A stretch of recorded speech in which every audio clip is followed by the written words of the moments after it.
За сайн уу манайхаа Crime Stories өөхтэй эргээд тавтаймаар л та манай сувгийг анх удаа сонсч байгаа бол энэхүү сувг маань болсон явдал болон бодис гэмтэргийн талаар ярьдаг сувг байгаа. Энэ удаагийн дугаартай маань Номын Юнио хадгаламж зээлийн оршоо хамтран ажиллаж байна. Номын Юнио хадгаламж зээлийн хоршоо нь автомашин барьцаасан зээл, автомашин худалдаа авах зээл, үйл хөдлөх барьцаасан шуурхай зээл болон бизнесийн зээл гээд бүх төрлийн зээлийг олгож байгаа юм байна. За түүнээс гадна өндөр хүүтэй босод санхүүгийн байгууллага дээр байгаа зээлийг ямар ч шимтгэлгүйгээр шилжүүлж байгаа юм байна. Тэгэхээр та хэд маань зээлтэй холбоотой бүхэл төрлийн мэдээллийг description хэсэгт байгаа утас руу залгаад мэдээлэл аваарай.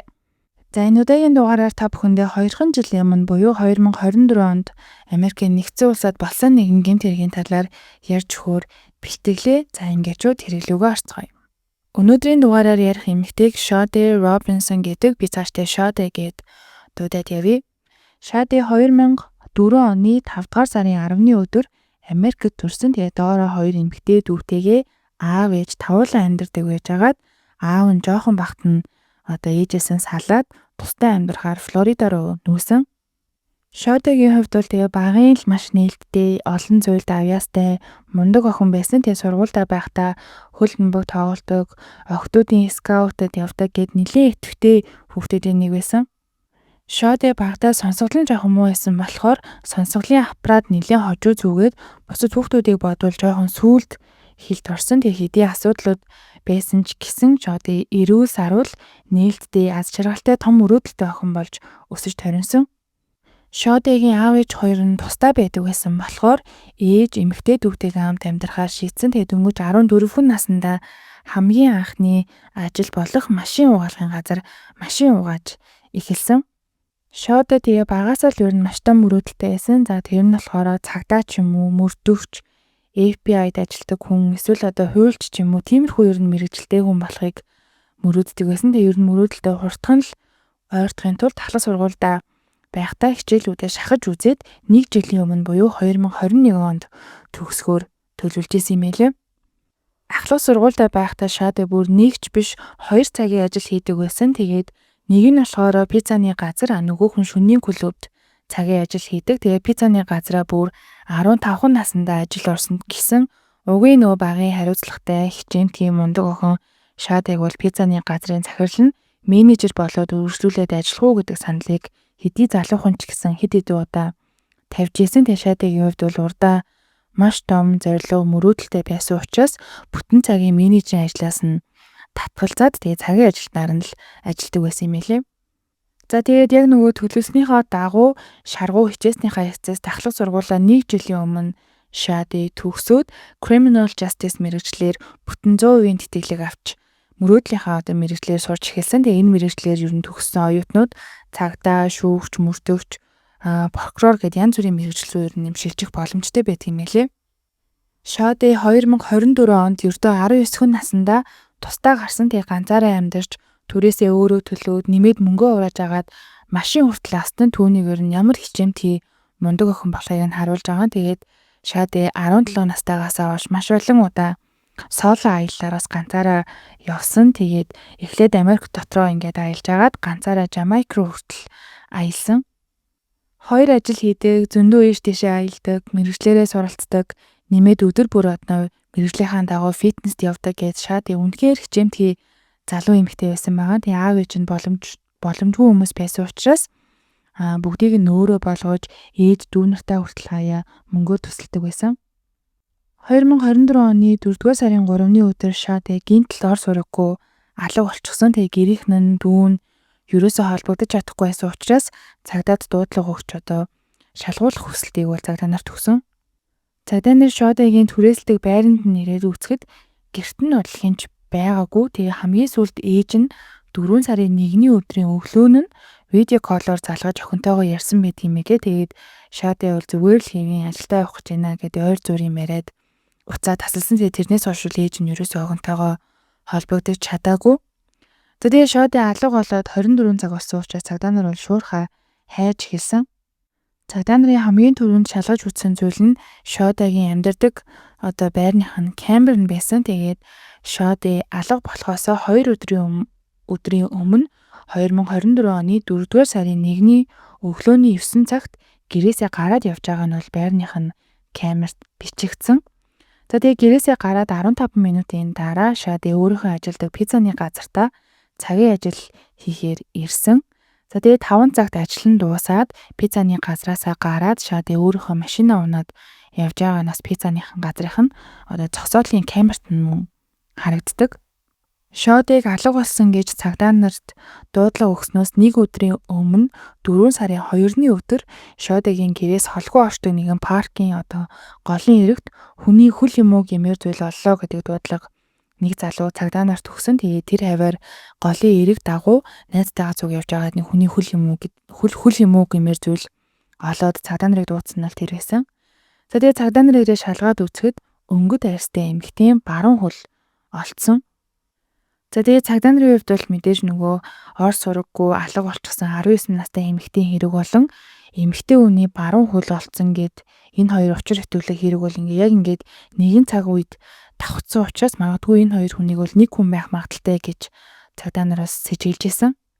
Шадигийн нөгөө өөрийнхөө мөнгөө цуглуулж аваад авсан тухайн өдөр алга болцсон өдрөө унжсэн машиныг нь Шадигийн гэрээс 5 км-ийн зайд байдаг тийм нурсан балгас тийм барилгын ойролцоо шатаасан байдалтай байгааг нь цагдаа нар олсон.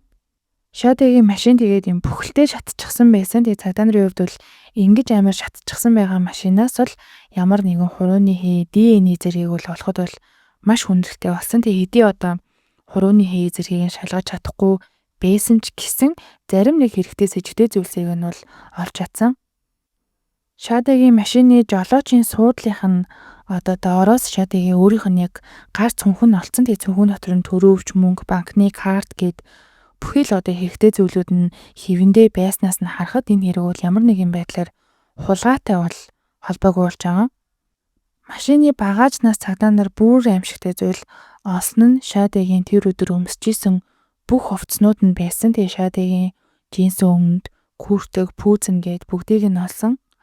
Шадигийн джинс нэг хин нэгэн ингээ тайлсан юм уу гэмээр бүтэн эргэжчихсэн байсан. Тэгээ бүтэн эргэжчихснийхаа хажууд татвар хувцснаас цуг тайлагдчихсан байдалтай бол олцсон.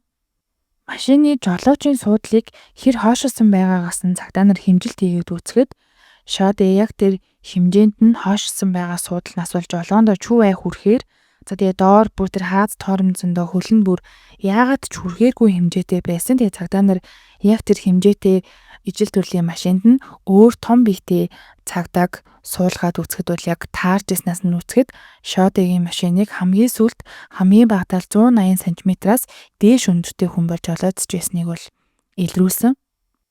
За тэгээд харамсалтай нь голын давах нөө эргээс олцсон өнгөт арьстай эмэгтэй хүний баруун хөлийг шалгаад үзэхэд Шадигийн хөл мөн болохыг нь цагдаа нар илрүүлсэн. Тэгээд өөрийнхөө мөрөөдлийн төлөө нэг ч өдөр амарч үзээгүй хичээж амьдарч исэн 19 настай Шади аимшигтайгаар амь насаа алдсныг бол цагдаа нар мэдгдсэн. Тэгээ Шадигийн хувьд бол нөгөө ганцаараа амьдардаг, ганцаараа бас ийш тийшээ аялдаг учраас өөрийнхөө аюулгүй байдлыг хангахын тулд утсан дээрээ Life 360 гэдэг нэртэй аппликейшн татчихсан. Тэрийг ингээд ашигладаг байсан юм билээ. Энэ аппликейшн нь болохоор Шадигийн хизээ хаана байгааг нь яг одоогийн байдлаар харуулж өгдөг тийм аппликейшн юм байлээ. Тэгэхээр Шадигийн дүүд нэг энэ аппликейшн холбоотой байдаг байсан болохоор цагдаа нарт бол ихчийнхээ хаана хамгийн сүлд байсныг нь бол харуулад өгөхөд бол маш их тус болсон. Шади 4 сарын 1-ний өдөр ажлаа тараад яг үнэндээ тэр өдөр саяхан танилцсан нэг залуутайгаа болзоонд явахаар төлөвлөсөн байсан юм билээ. Тэгээ Шадигийн тэр уулзгаар тохирсон болзоод залууг Максвелл Андерсон гэдэг. Шади ажлаа таарчаад тэгээ нөгөө залуутайгаа чатлсан юм билээ. Тэгээ хаана уулзгаа ярилцж байгаа. Twisted Fisherman гэх нэртэй газар уулзгаар болж хамтдаа байгаа тэр газрын камерт бол бичигдэж үлдсэн байдаг. Тэгээд тэр хоёрын болзоог нь ингээ харахад нөгөө залуу Шади руу ерөөсөө харахгүй хоорондоо нэг юм ярихгүй байгаа нь бол харагддаг. Тэгээд цагдаа нарт яг энэ анхны болзоо гэхэд хоорондоо нэг юм ярихгүй сони юм а гэж бодогдсон.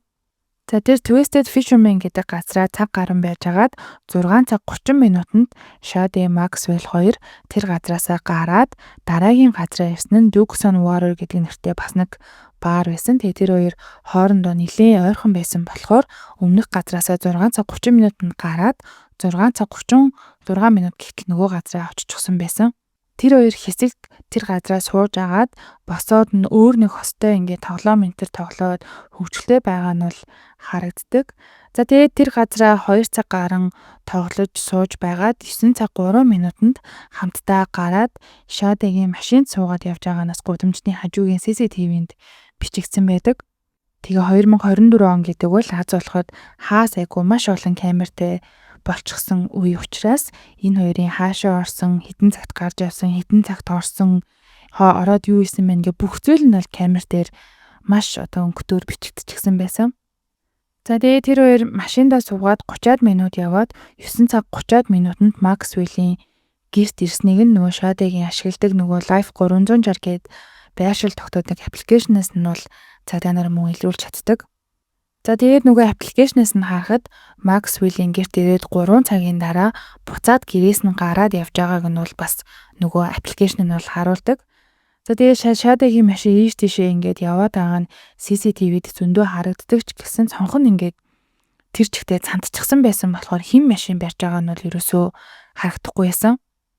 За тэгээд бараг 2 цагийн турш нааш цаашаа холгож агаад 2 цаг 53 минутын орчимд Шадэгийн утас нь нөгөө нэг Шадэгийн баруун хөл олцсон гих тэр нэртэй нөгөө паркийн ойролцоо ирээд удаагүй утасныхын цэнэгэн дуусаад унтсан нь бас бүртгэл дээр нь бол харагддаг. Яг тэр нөгөө цогцос олдсон паркийн ойролцоох бүх том байрлалуудын камерыг нь шүүгээд үзэхэд Шадэгийн утас унтаснаас хэдхэн минутын дараа нэг эрэгтэй хүн гол руу хид удаа юм чирж оруулж байгаа нь бол харагддаг. Тэгээ цагдаа нар үзэхдээ Максвелл залуу Шадэг гэртээ хөнөвчхөөд одоо тэр голын ирэг дээр аваачаад тэгээ цогцыг нь бол одоо гол руу хийсэн байхаа гэж бол сэжиглсэн. За тэгээд Максвелл Андерсон гэхийн залуутай ер нь хэрхэн танилцаж яаж явж байгаад болцоонд явчих вэ гэд цагдаа нар судлаад үзэхэд Шадэ алга болохоос 3 өдрийн өмнө нэгэн баар дээр очиж цагийн ажилд орохоор ярилцлаганд орсон юм билээ. Тэгээд ихтэй тэр газар одоо ажилдаг Максвелл Андерсон гэх одоо бартендер залуутай бол танилцаж тэр залуу нь одоо хэнийг Шадэг гарахт нь гаргаж өгөө тэр хоёр л хоорондоо дугаараа солилцоод 2-3 өдрийн турш чадалж агаад 4 сарын 1-ний өдөр болцоонд явсан нь бол тэр болж таарсан. Максвеллийн хувьд бол 33 настай, өөрийн гэсэн байшинтай, үйлчлэгээний одоо иймэрхүү байгууллагуудад бол олон жил ажилласан залуу. Тэгээ цагдаа нар ямар нэгэн одоо цагдаа дээр бүртгэл байна уугаа шалгаад үзэхэд Максвелл өмнө нь согтуугаар машин жайлаадсан, гэр бүлийнхнийгаа одоо гэмтээж айлгсан, хүнийг танихгүй хүнийг гэмтээж зодсон гэх мэт 5 удаагийн одоо саатуулагдчихсэн гэмт хэргийн бүртгэлтэй залуу болж таарсан. За тэгээд Максвеллийг биндээж сэжиглэх хангалттай нотлох баримт байгаа учраас цагдаа нар 2024 оны 4-р сарын 4-ний өдөр гэртээ байхад нь баримтлаад гэрт нь тэр өдрөө нэгжлэг явуулсан. Максвеллтэй баригдсан даруйдаа маш их чичирж айжсэн гэдэг. Тэгээд цагдаагийн газар авчираад мэдүүлэг авах гэхэд ямар ч мэдүүлэг өгдөггүй, юу ч хэлэхгүйгээр зүгээр л надад өмгөөлөгч хэрэгтэй байна. Би өмгөөлөгчтэй л юм ярина гэд бүр юу ч дуурдаггүй.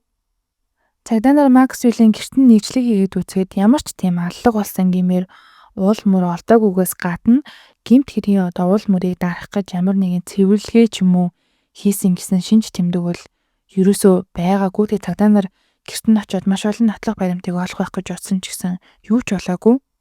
Харин цагдаа нарын нэг олсон сонирхолтой зүйл нь болохоор Максвеллийн гэрээс нь нийтдээ маш олон хутгийг олсон. Тэгээ галт дугуунд нь нийтдээ 57 ширхэг хутаг, 7 ширхэг хутаг ирлэгч олдсон. Тэгтээ тэр 57 ширхэг хутганаасаа алийг нь чул гэмт хэрэгтэл ашиглаагүй байсан.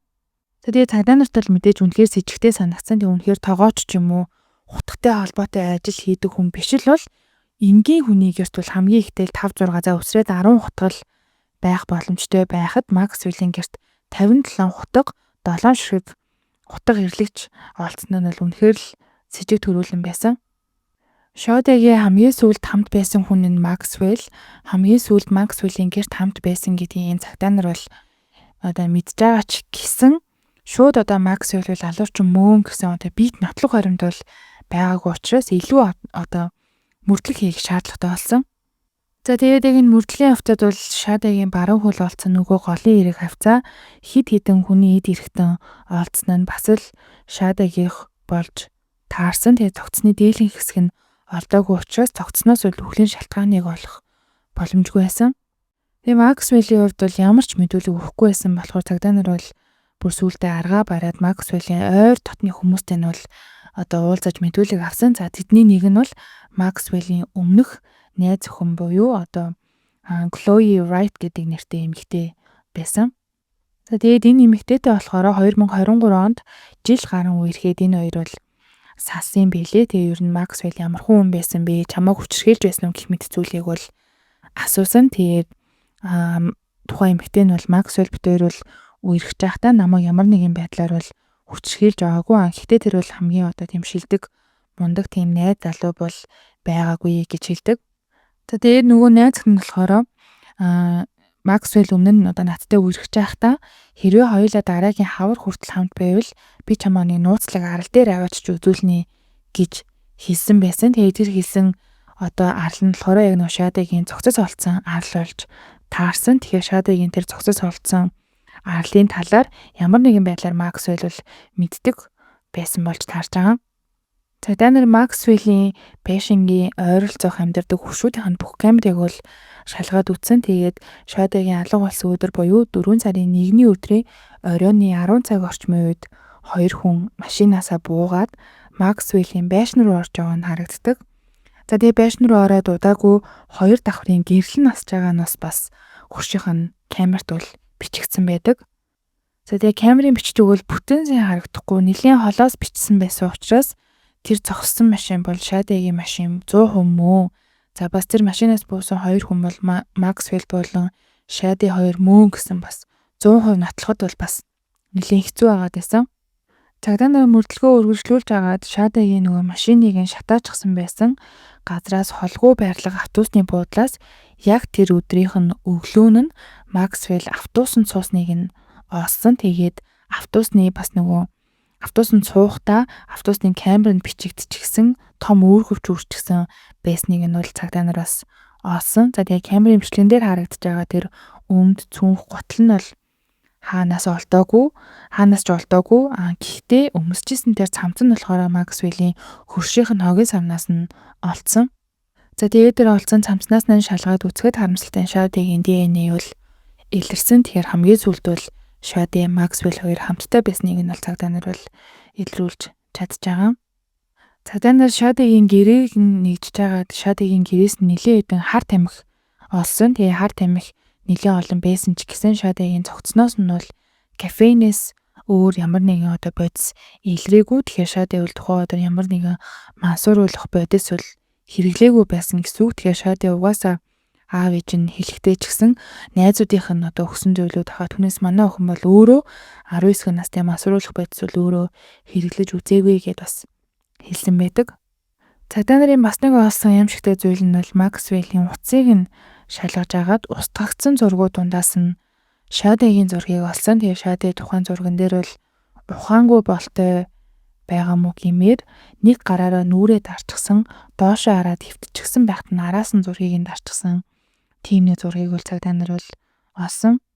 Тэгээд Максвелл өөрөө гэмт хэрэг хүлээхгүй байсан учраас цагдаа нар бол одоо байгаа нотлох баримтууд дээрээ тулгуурлаад гэмт хэрэг гарсан өдөр Максвелл Шадыг гэртээ авчирч хөнөөгөөд түүнийг одоо Шадагийн өөрийнх нь машины арын суудалд оруулж одоо хийж агаад нөгөө голын эрэг дээрээ очиж Шадагийн цогцыг хуваагаад гол руу шидэж оруулсан гэсэн бол одоо таамыг бол твшүүлсэн.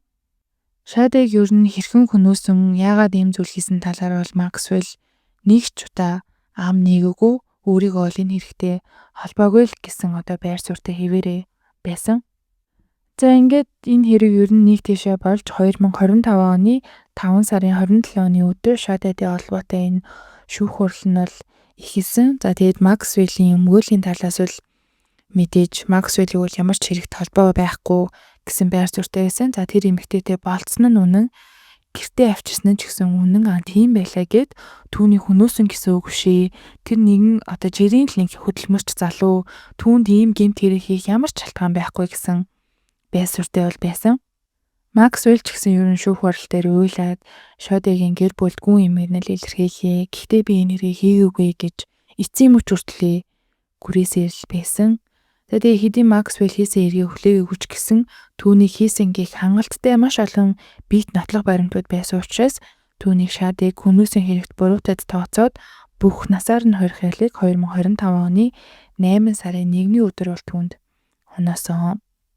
Шодигийн баруун хөлийг хамгийн анх 4 сарын 2-ны өдөр, за дараа нь 4 сарын 5-ны өдөр зүүн хөлийг нь 4 сарын 18-ны өдөр цээжин хэсгийг нь 5 сарын 11-ний өдөр баруун гарыг нь болон зарим нэг биеийн жижиг хэсгүүдийг нь олсон хэдий ч Шодигийн толгой болон зарим нэг эд эрхтнүүдийг бол одоо хүртэл цагдаа нар бол олоогүй байгаа. Шоди тэгээд амь насаа алдахаасаа 1 сарын дараа сургуулаа төгсөх байсан. Тэгээ Шодигийн төрсэн эмэгтэй дүү нь эгчийнхээ хамгийн дуртай ягаан өнгийн төгсөлтийн хувцсыг өмсөөд эгчийнхээ дипломыг бол гардан авсан юм билээ. За тэгээд Максвелл бол одоо хүртэл одоо шорондоо 8 сард ялаа авснаасаа хойш шорондоо бол ялаа идлээд байж байгаа. Тэгээд өөрийнхөө өмнөх нөгөө нэг салсан найз өхнөөсөө дандаа ер нь ингээ нийлээгээд гуйсаар л байсан юм билээ. Тэгээ хамгийн сүүлд Шодитэй танилцахаасаа хэдхэн цагийн өмнө одоо ignore time is over буюу одоо намайг үл тоох одоо энэ хугацаа чинь дууслаа гэсэн учир битүүлийг сүрдүүлж байгаа юм шиг тийм мессеж бичсэн байсан. Тэгээ ингэж мессеж бичээд хэдхэн цагийн дараа ажил дээрээ байж байгаа нөө Шоди ярьслаханд орох гээд ирсэн нь бол тэр байсан. Тэгэхээр тэр өдөр одоо Шодитэй хэрвээ танилцаагүй бол Максвелл хуучин найз өхнөө хөнөөх магадaltaй байсан гэж цагдаа нараас үздэг юм байлээ. За ингээд 2024 онд болсон нэг хамжигтай эргийн талаар та бүхэндээ ярьж өглөө. Тэгээ та хэд манаас энэ хэрэг дээр ямар бодолтой байна? Санал бодлоо комент хэсэгт нээлттэй бичээрэй. Тэгээ дараагийн дугаар маань утгагүй орох учраас subscribe дарахаа битгий мартаарай манайхаа. За тэгээд баяртай.